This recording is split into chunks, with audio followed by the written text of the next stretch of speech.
In the beginning, God creates the heavens and the earth in 6 days. He makes Adam and Eve, who spend their days with God until they give in to temptation by eating from a forbidden tree. Sin enters the world, and things get so bad that God floods the earth and starts over with Noah and his family. Years later, God calls Abraham to follow him with the promise to make Abraham the father of a great nation. Abraham obeys, and God gives him a son, Isaac. Isaac's son Jacob has 12 sons. Joseph, Jacob's favorite, becomes second in command of Egypt. God uses him to save his entire family and Egypt from starvation. Hundreds of years later, the Israelites are slaves in Egypt. Moses is called to lead the Israelites out of slavery. Joshua takes over after Moses and leads the people into the promised land.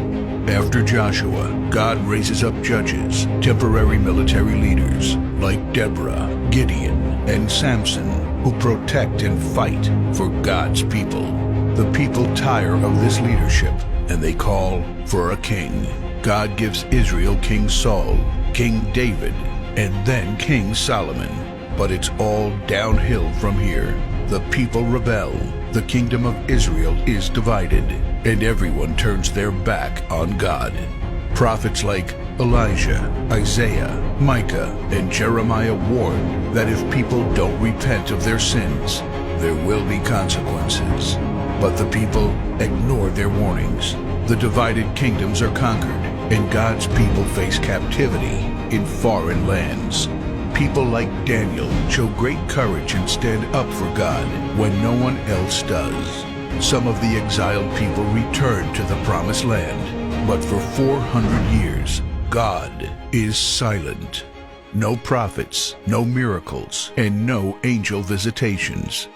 But then, the silence is broken when Jesus is born. He lives a perfect life, teaches truth, and performs miracles, proving He is God. He shows us the full extent of God's love by taking our place and dying on the cross for our sin.